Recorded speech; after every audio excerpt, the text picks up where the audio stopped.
Friends, नमस्ते and welcome to my channel. तो friends, आज मैं फिर से एक नया वीडियो आपके सामने लेकर आई हूँ और आज की वीडियो उन लोगों के लिए बहुत बहुत यूज़फुल होने वाली है जो टीचिंग फील्ड से हैं, मीन्स जो टीचर्स हैं।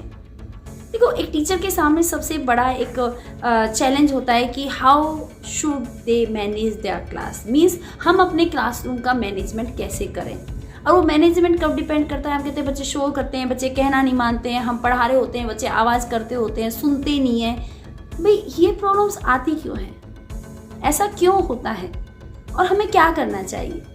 देखिए, मेरा मानना है कि शैतानियाँ करना बच्चों का अधिकार है, तो वो तो अपने एज ग्रुप के हिसाब से शैतानियाँ करेंगे, लेकिन उन शैतानियों को कंट्रोल कैसे किया जाए उसके कुछ तरीके होते हैं। क्योंकि आप बच्चे को फिजिकल पनिशमेंट नहीं दे सकते, क्योंकि फिजिकल पनिशमेंट से ऐसा नहीं है कि आप बच्चे को फिजिकल पनिशमेंट देंगे, हो सकता है वो थोड़ी देर के लिए चुप बैठ जाएगा, लेकिन फिर से वो दूसरे दिन ऐसे ही मिलेगा। तो हम ऐसा क्या करें कि हमें बच्चे को पनिश भी ना करना पड़े और हमारा क्लासरूम भी मैनेज हो जाए।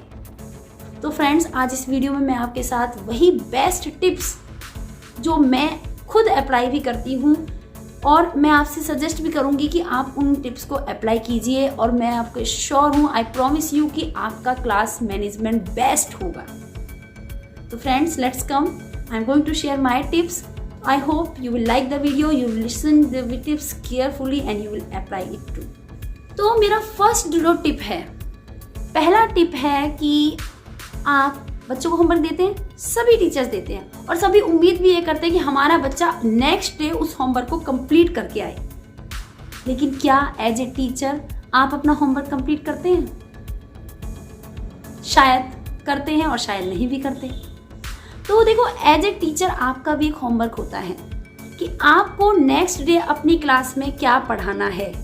आपको कंफर्मेशन होनी चाहिए।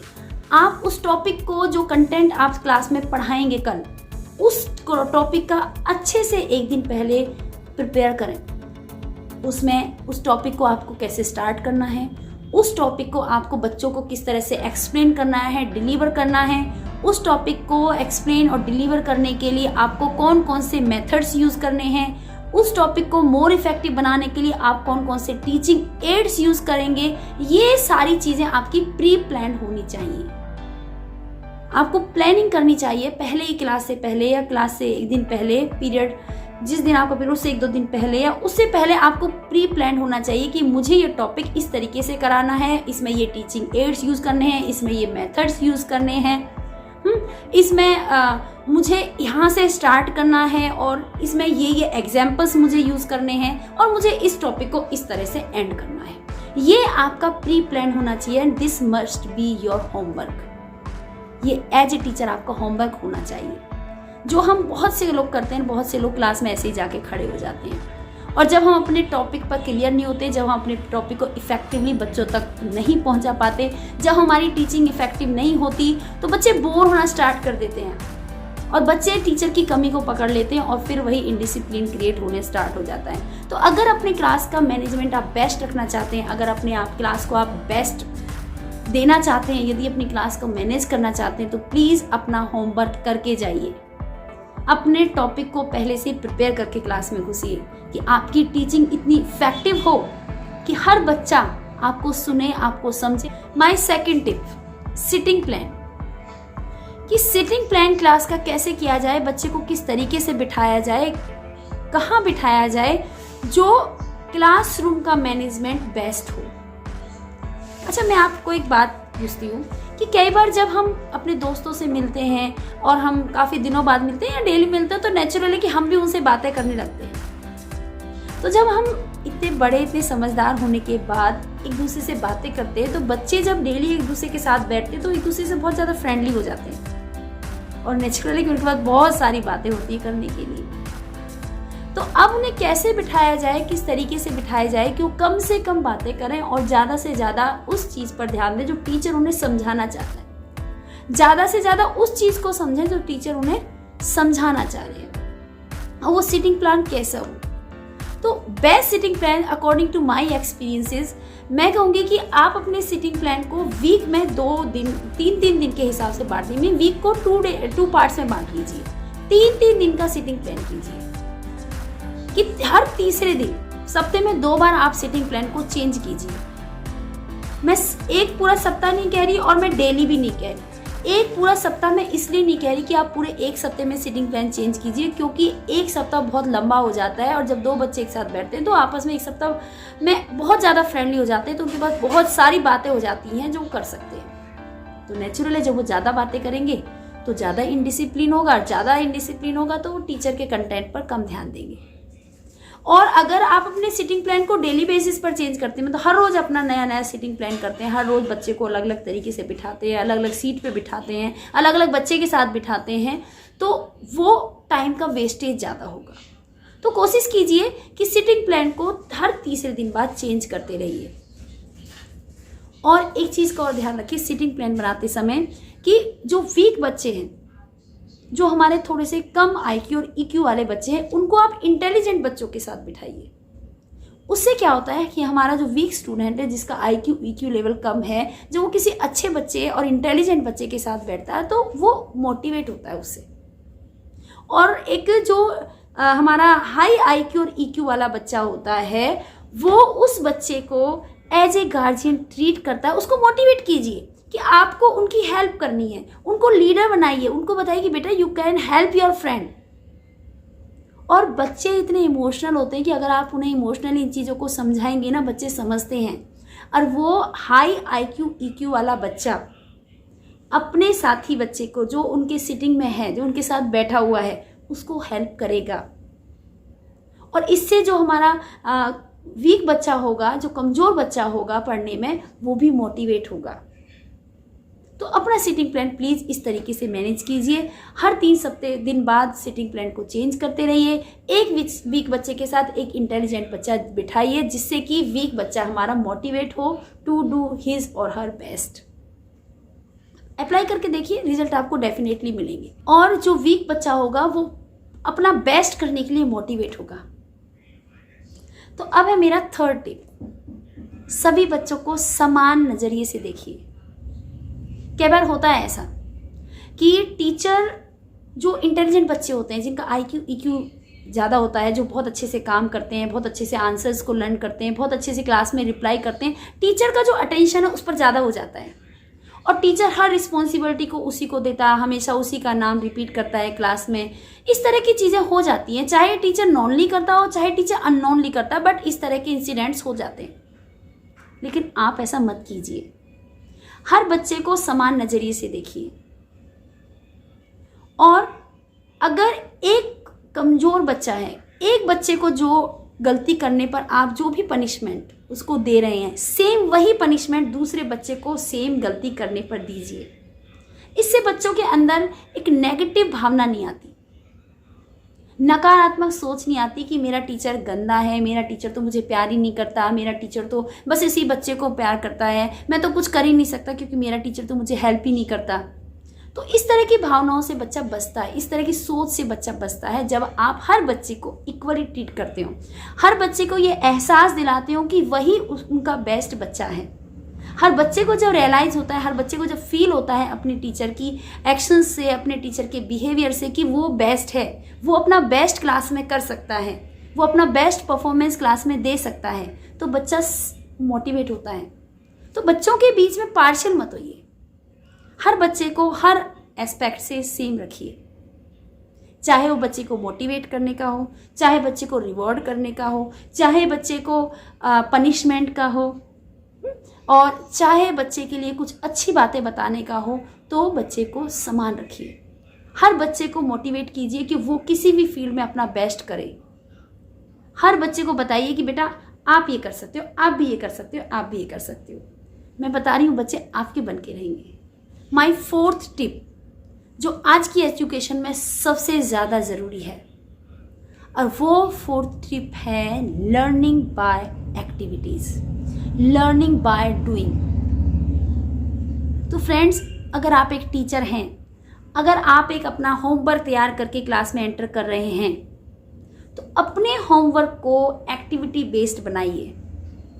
जो आप पढ़ाना चाह रहे हैं, कुछ न कुछ कोशिश कीजिए कि आप बच्चे को डेमोस्ट्रेटिव उसे एक्टिविटी से समझा सकें, उसे एक प्ले वे में समझा सकें।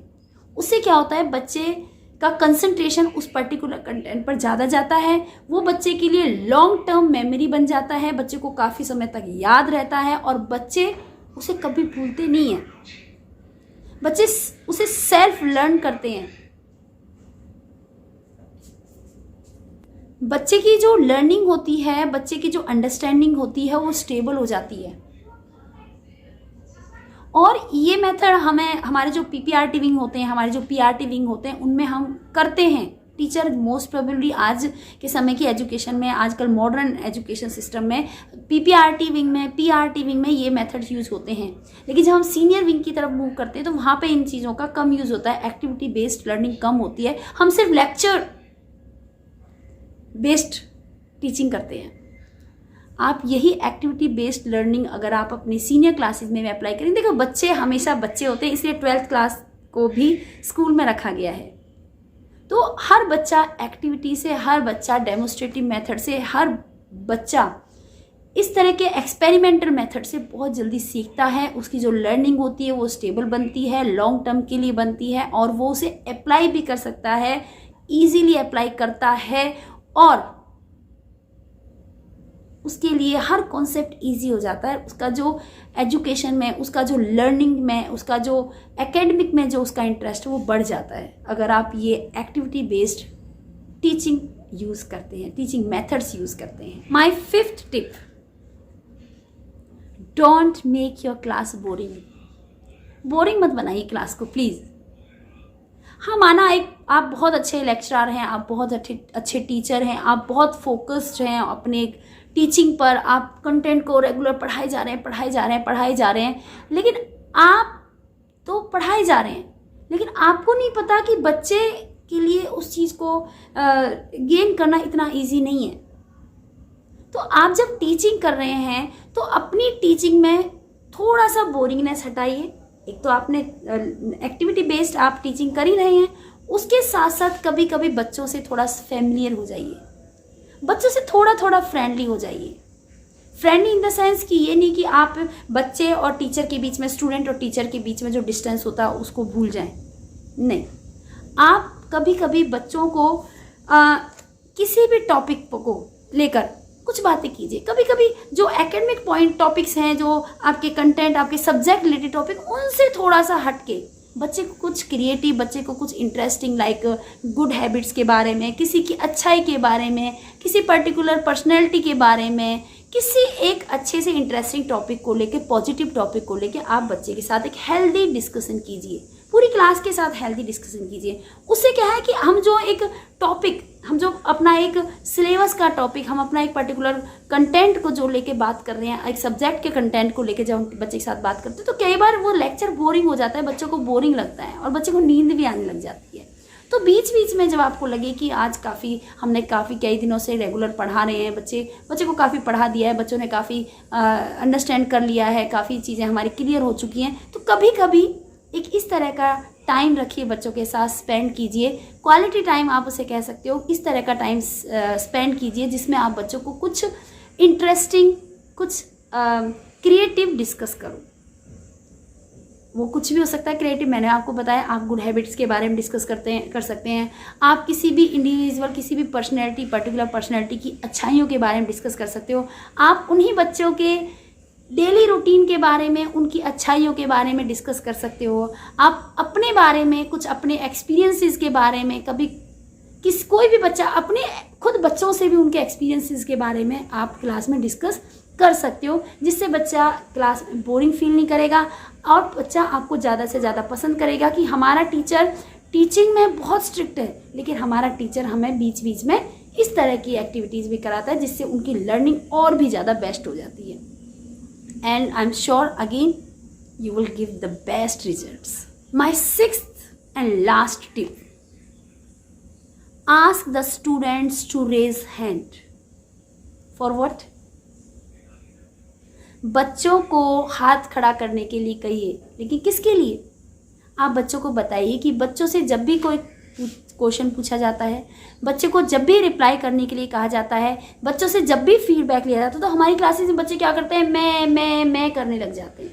They react like this, ma'am मैं बताऊँ, ma'am can I answer, ma'am, सभी एक साथ बोलते हैं ma'am may I answer, ma'am can I answer, इस तरीके से रिएक्ट कर। प्लीज इंस्ट्रक्ट योर किड्स कि वो एक एक करके हाथ ऊपर करें, टीचर से बोलें excuse me ma'am, sorry ma'am, may I answer. अगर बच्चे को कुछ पूछना है बीच में तो उसको ये पढ़ाएं, बताएं कि आपको अगर टॉपिक के बीच में कुछ क्वेश्चन दिमाग में आ रहा है तो थोड़ा सा या तो वेट कीजिए या फिर अपना हैंड रेज कीजिए और बोलिए excuse me ma'am, excuse me sir, sorry ma'am, may I disturb you, sorry sir, may I disturb you. इससे क्या है कि पूरा जो क्लास का जो माहौल है वो खराब नहीं होता और हर बच्चे को क्लियर वो क्वेश्चन सुनता है जो बच्चा पूछना चाह रहा है, हर बच्चे को क्लियर वो आंसर सुनता है जो टीचर बताना चाह रहा है, हर बच्चे को वो मैसेज पास होता है, या चाहे वो टीचर चाहे वो क्वेश्चन करने वाला बच्चा जो भी क्लास में बोलना चाहता है, बताना चाहता है, वो हर बच्चे के पास वो आवाज़ पहुंचती है। लेकिन जब एक मासिव फॉर्म में जब एक साथ हम चिल्लाते हैं, बच्चे हमारे चिल्लाते हैं क्लास में, तो वो चीज़ें किसी भी बच्चे को क्लियर नहीं होती है। तो आप अपने बच्चों को पहले से ही इस तरीके से मैनेज रखिए, इस तरह से इंस्ट्रक्ट कीजिए कि बेटा आपको ये चीज़ फॉलो करनी है। और डेफिनेटली अगर आप पॉजिटिवली इस चीज़ को अप्लाई करोगे तो हो सकता है बच्चे 2 दिन लें, 4 दिन लें, 6 दिन लें, 10 दिन लें, लेकिन मैं श्योर हूँ कि आफ्टर 15 डेज, मैक्सिमम 15 डेज के अंदर अंदर आपके बच्चे आपके हर उस रूल को फॉलो करेंगे जो आप उनसे फॉलो कराना चाहते हैं। मैं आपसे श्योर, डैम श्योर 100% प्रॉमिस करती हूँ कि अगर आप इन 6 टिप्स को अपनी टीचिंग में अप्लाई करेंगे तो आपका क्लासरूम मैनेजमेंट बेस्ट होगा। बच्चे आपका वेट करेंगे कि हमारी टीचर क्लास में कब आएंगे, हमारे सर क्लास में कब आएंगे, हमारी क्लास में वो सर कब आएंगे। It will happen with you also. This is my self experience, this is my experience that I am sharing with you. और बच्चों को सिर्फ अपना समझिए, आप ये मत सोचिए कि ये मेरे बच्चे नहीं है, आप ये सोचिए कि आप एक पेरेंट हैं और आपको उन बच्चों को भी उनके एक पेरेंट की तरह ही, जैसे आप उनके पेरेंट ऐसे ट्रीट करना है। अपने आप को रखिए कि अगर आपके बच्चे के साथ कोई नेगेटिव बिहेव करेगा तो आपको कैसा लगेगा। तो जो आप पसंद नहीं करते वो बच्चों के साथ मत कीजिए। एज ए पेरेंट जो आप पसंद नहीं करेंगे अपने बच्चे के साथ, वो बिहेवियर बच्चों के साथ बिल्कुल मत कीजिए। तो आई होप फ्रेंड्स ये वीडियो आपको पसंद आएगा। ये वीडियो आप लोगों के लिए बहुत इफेक्टिव, बहुत हेल्पफुल रहेगा। और आई होप कि अपने टीचिंग शेड्यूल में, अपने टीचिंग टाइम में, अपने स्कूल टाइम में आप ये 6 पॉइंट बिल्कुल फॉलोअप करेंगे और अपने आप को एक बेस्ट टीचर साबित करेंगे। Thank you friends, have a good day, have a great day. Again, if you like the video, please share this video because it will help a number of teachers to be best. And subscribe my channel and let me know by commenting ki how is it and how are the tips of mine that I have given to you all. Thank you, take care, bye bye.